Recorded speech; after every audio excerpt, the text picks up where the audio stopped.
Well, hello. It's how to get a girlfriend, get a better girlfriend, or improve your marriage. Science-based guide on getting and maintaining a woman. So what is this? It's a science-based guide on getting and maintaining a relationship with a woman. Science-based meaning we're using the scientific method. Observations, data, etc. So look, give me this 2 minutes. I really think you give me 2 minutes, you're going to stay here for the rest of the video because this is some good information you're getting here. And this is something everybody needs. Look, no bullshit here. I'm not going to bullshit you. I'm just going to tell you what I found from my findings. And you know the truth when you hear it. So why am I doing this? This topic is one of the main aspects of life, but is not taught anywhere. And I've always found that fascinating. That, you know, this is a subject matter that affects basically everybody on the planet, but it's not taught in a class anywhere. Since the internet, you can find tidbits of this information in places here and there. But this information that I'm presenting to you is not taught in the mainstream anywhere. Some information can be found online, but not as a class or science base. So, advice from women. Everyone gives you advice in relationships. How do you know whose advice is correct? You can ask women, but there is a saying, you don't ask a fish how to catch a fish. Now what that means is, fish are not going to tell you how to catch other fish. Women are not going to give you the right advice on how to actually get a woman. You notice in life, women say one thing but do another. So the woman, you have to watch their actions. You can't listen to their words, you have to watch what they do. You can get advice from men. You can ask men, but could you be getting right information or could you be getting misinformation? How would you know? Maybe the guy that's giving you advice, maybe he gives you misinformation because he wants your wife or girlfriend. So some men that I just covered, maybe they're giving you misinformation because they want your woman, or they may use that situation to make themselves look better, or they're just plain wrong. So how do you know what information is right? So look at the evidence presented here and make up your own mind. Do what works. So this is the big thing for me. This is why I have a passion for this.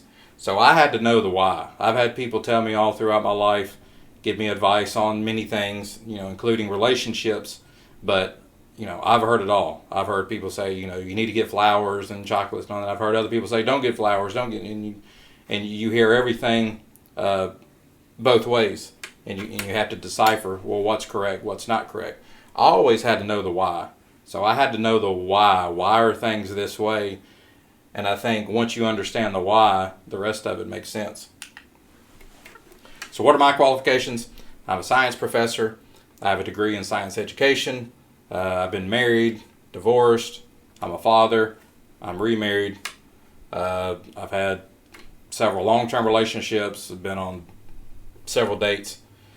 So what I'm going to say here and what I'm going to present here is going to sound like to some people misogyny or misogynistic, but I'm just going with the science of what I've collected, and that's what I'm going to present to you here. So it really all comes down to sex. Because if you're not having sex, with somebody, you're basically just friends. So sex here, this definition, this is my definition. Sex is the reward for a man being a man. Again, my definition. So, sex is a reward for a man being quote-unquote a man. So if you're not having sex, maybe you're not a man. You can blame whoever you want in this. We can play the blame game all day long. We can argue about these things, but it doesn't change how things are, how the world is. So here, a woman wants to feel like a reward to a man who's doing man things. A woman wants to feel like her body is a reward. She is a reward to a man that is being, quote unquote, a man doing man things. So what are women attracted to? Here we got a picture. You've heard these terms before, alpha and beta. So typically, this is not 100% of women. I'm just going with the majority of what I've found. Women are sexually attracted to the alpha male personality, the alpha male type. You have a beta male here. the beta male can get a girlfriend, can be married, can have a family. Women get with this person more out of necessity. So they are sexually attracted more to the alpha. They're with the beta male more out of necessity. So if you look here, just look at the picture itself. So you look at the alpha male that's pictured here. He's standing up straight. He's standing tall. He looks confident. He's sure of himself. The beta male here looks a little more weak, like he's kind of slumped over. He's not as sure about himself. So what are the traits? I've already covered some of these. We got the alpha on this side, beta on this side. So traits of an alpha male, they're basically opposites of each other. So with the alpha male's stronger. Not just physically stronger, they're emotionally stronger, spiritually stronger, yes, and physically stronger. Alpha males are decisive. They can make decisions. Women look for this in a man to be able to make decisions. Women typically are more indecisive. There was a study that came out not too long ago saying that a woman's brain, they were comparing men's brains and women's brains. A woman's brain has 3 times the connectivity between the lobes as a man's brain does.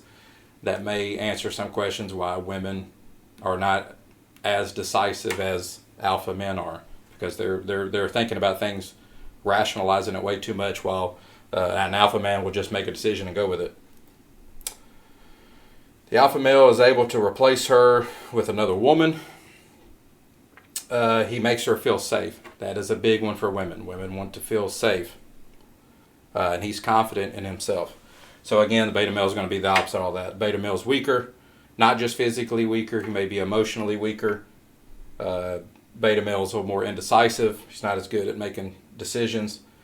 He gets pushed around. He may not be able to replace a girl as easily. So if he has a girlfriend, he's going to treat her different because she may be the only one he can get. She doesn't feel as safe with a beta male. So women inherently know that the world is a dangerous place. So, they want to be made feel safe. They may look at a beta male and be like, if you come across some trouble, you come across some thugs, is the beta male going to protect her?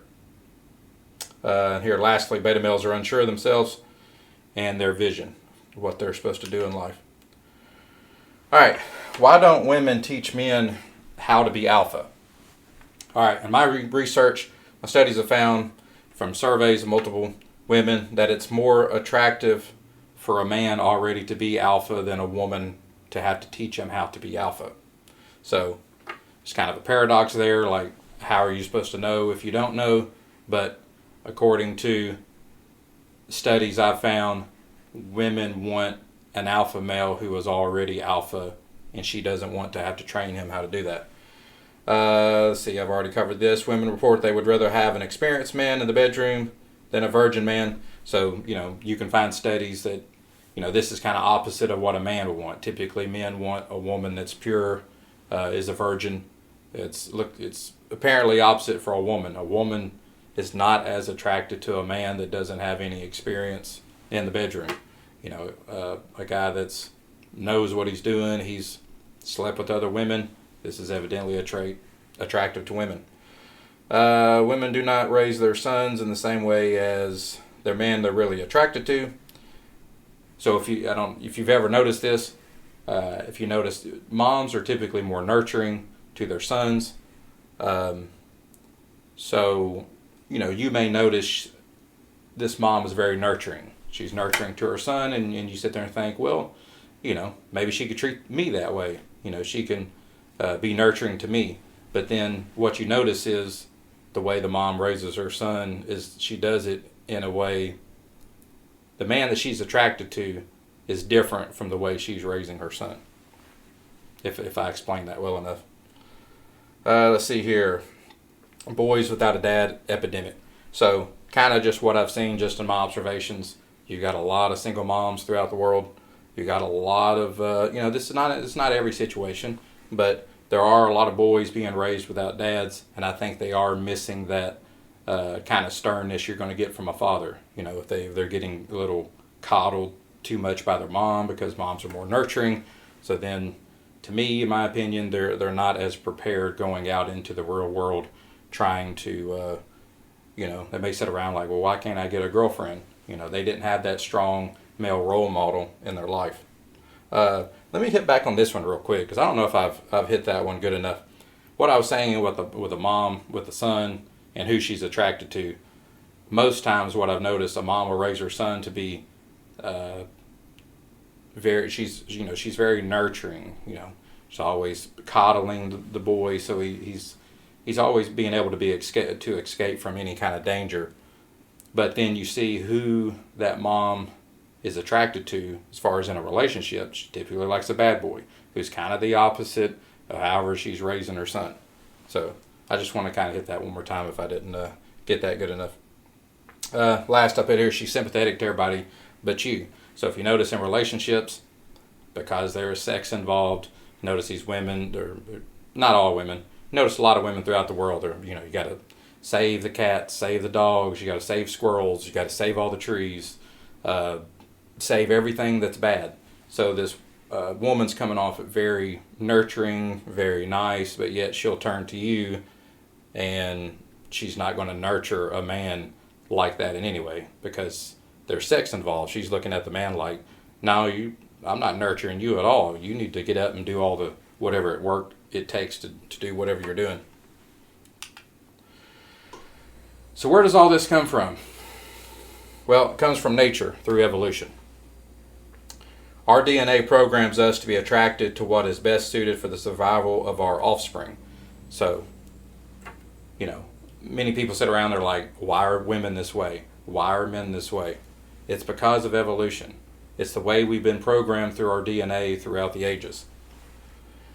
So, when you sit and look throughout the world, why are most men attracted to a similar type of woman and most women are all attracted to a similar type of man? So I know where this relates back to nature, people can sit there and think and say that, well, we're not like animals. We can make choices. We can choose whoever we want to like. Well, I mean, all that is true, but I can choose to be with a woman that's just very grotesque. But that's not what I'm attracted to. And what most men are all attracted to is the same type of woman. If you sit around and think, why are most all men attracted to the same type of woman? Why are most all women attracted to the same type of man? It's because we're programmed that way through our DNA throughout the ages. And, again, this is science-based, so we're going to have some examples here from nature. So birds and the bees. So, I guess people still talk about that. I know that was an older age thing. Women are kind of like flowers. Flowers just sit there and they're pretty. They're trying to be as pretty as they can be and smell as good as they can smell, and they're trying to attract the bees. So what we're talking about here, it's all riddled throughout just, the sperm and the egg in sexual reproduction. So, look, the egg just sits there. And it's like, here I am, come get me, while the sperm all compete and try to be that one that impregnates the egg. So now that we're tying this back to nature, here's some basics of evolutionary theory. So we choose partners who genetically benefit our offspring the most, i.e. survival of the fittest, who also adapts to the best to a changing environment. Resources are limited, which creates competition. Let's see, I don't want to move too fast here. So we choose partners who genetically benefit our offspring the most. I know, people are going to sit there and think about this, and they're like, a man and a woman looking at each other, trying to figure out if they like each other. They're not thinking anything about having kids or if this is going to, this partner is going to be their best fit to better their offspring. I know people are not thinking that when they're on a date or they're learning one another, but this is what it comes down to evolutionary, is that what you are attracted to is what best benefits the offspring that you're going to have. So resources are limited, which creates competition. So I put an example here like cheeseburgers. Like I can run down the street and go get a cheeseburger for like $2. They're in unlimited, pretty much unlimited supply anywhere. It's very easy to get. Everybody can get one. That's why there's not as much competition to get a cheeseburger. Now women, that's a different story. Women are more limited, or at least the availability to have sex with a woman is more limited, so that creates competition. So uh, all these men are in competition with each other over this limited resource, which is the woman, the access to the woman's body. Women are limited how many babies they can have. So, women are limited throughout their lifetime. They can only have a certain number of kids, even if they had kids all throughout their life. But it is a fixed number. So this is one reason why women are more choosy about who they choose to want to be in a relationship with. Men, that's a different story. Men can have basically impregnate as many women as they can. It's almost a little bit more unlimited, so that's a little bit why maybe men are a little less choosy when it comes to sex. Let's see here. So men can have unlimited babies. We covered that. So here's a first example from nature. Here are some birds of paradise. So I didn't show the video clip here for copyright reasons. Here's birds of paradise here. This is the male. This is the female.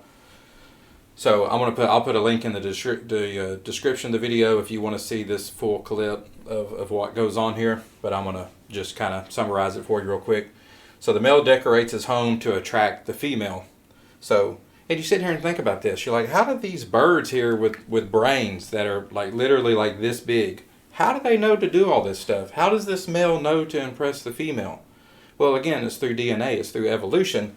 But you watch just little animals like this, what they do in order to attract a female, and it just kind of boggles your mind. Like they do all these things in order to try to get a girlfriend, or that they know to do all these things. So in the bird's paradise, the male decorates his home. So he'll take his little area and he'll clean it off. He'll get rid of all the branches, and he'll find maybe some fruits or something he thinks the female will like, and leave it there and dress it up, because he's trying to attract a female. So this is kind of like in males. You may clean up your place. If you know a woman's coming over, you wash your car, you wax your car, you put on clean clothes, you take a bath, you look really nice. The male does his dance here. If you see here, the male's doing this dance. He's trying to prove that he's the best one to get with. So, the female's just sitting here. She's just sitting here observing, watching the male of what he's doing. So she's got multiple males to select from, and she's kind of looking like, well, who's doing their best dance? Now, if you notice here, like, humans dance. You go to a dance club and people are in there dancing, and women think, man, look at that guy there, boy, he can dance. Well, it kind of comes from here. It comes from nature. It comes from evolution. The male does all the work here in the courtship.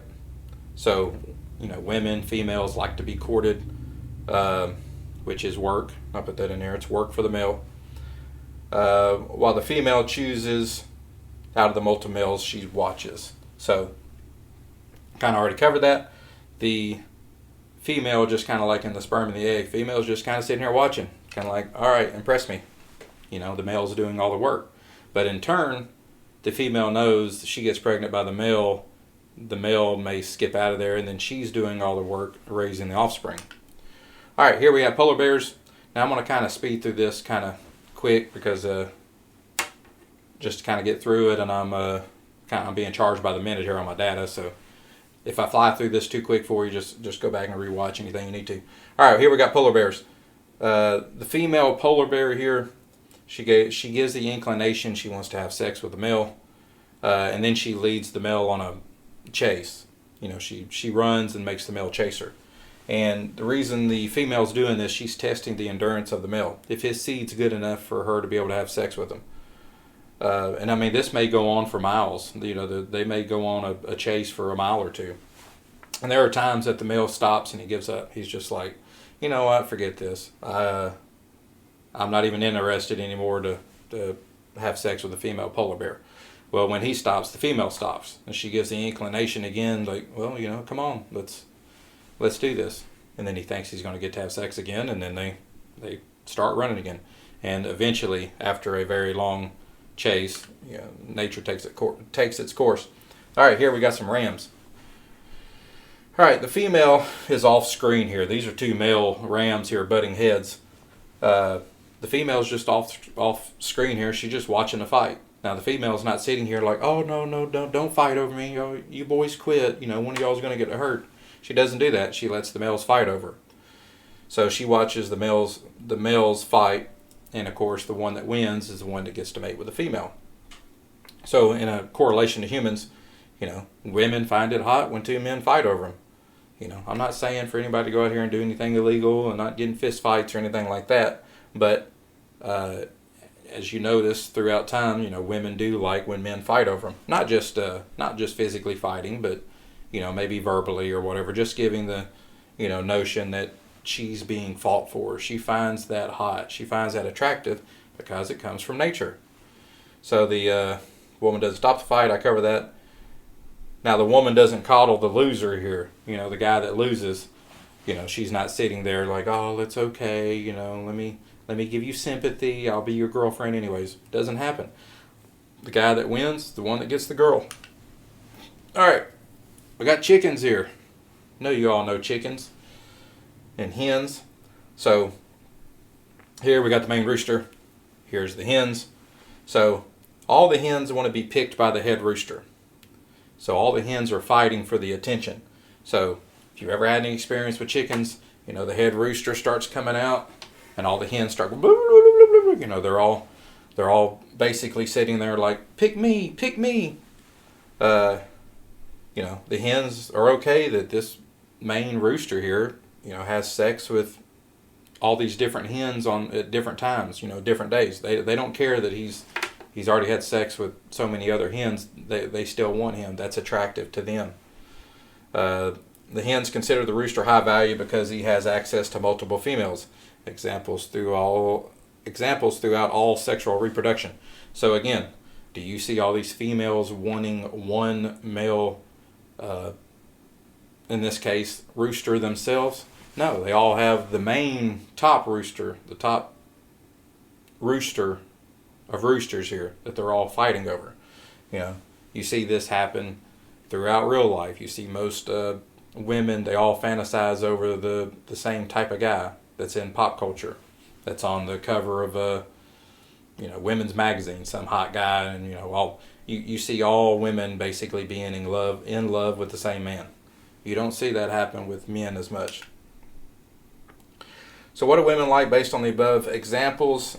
These are the obvious.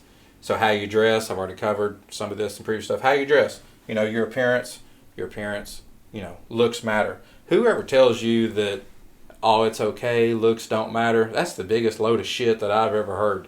Looks do matter. Now, I'm not saying you need to revolve your whole day around and all your time around how you look, but it does matter. And, you don't have to be the best of the best, but, a little effort goes a long way. Here's an example. How many poor fat guys do you see with hot chicks? Again, so your appearance. All right, you don't hide anything about yourself. In our culture, we'll say that you're not supposed to be judged, you're not supposed to be profiled. Well, women and men do that to each other all day long. That's just a fact of life. Like I said, you don't really hide anything about yourself. Somebody can look at you and basically know by how you dress, by how you look, by how you talk, by what you drive, house you live in, your job, and they can start piecing together what kind of type of person you are. So all that stuff matters. Let's see, women like to be courted. I kind of already covered that. Working out, that is a benefit. You should work out. You don't have to be a bodybuilder, but a little bit of, look at me. I need to work out more than I do. But I'm not going to give you false information here. You don't have to be a bodybuilder, but some working out is better than not working out at all. When people say, well, you know what, I'm just going to be me. Well, how's that, you can think however you want to think, but, how's your program worked out so far?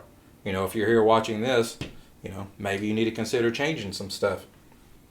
So, let's see, if you're just sitting here thinking that, hey, you know what, I'm just going to be me, well, then you're going to get beat out by the guy that's willing to put forth the effort, put forth the work to look better for her. If you want the girl, become the guy that she wants. Figure out what type of guy that she wants.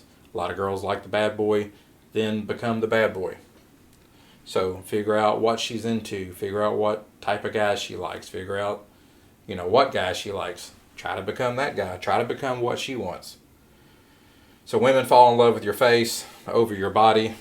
That's probably opposite of men, but women kind of fall in love with the face first, the body's kind of second. From what I've been told from my observations and studies, from what I've heard from women, is that at least if a man has a good face, that's a body can be fixed. If the body ain't as good as the face, a body can be fixed. Basically, a face can't be fixed. I'll put on here, if you wear glasses, if you wear glasses, you probably want to do something about that. Maybe try wearing contacts, because, women like to fall in love with a guy's eyes. Let's see here. Just be yourself. This kind of got cut off here a little bit. This last point just says, just the people that say, well, just people tell you, well, just be yourself. Be yourself. You'll find who you're supposed to. Well, it didn't, just being himself didn't work for the bird. The bird that had to do the dance. Whoever did the best dance got the girl. So again, what do women like based on the above examples? The obvious, the car you drive,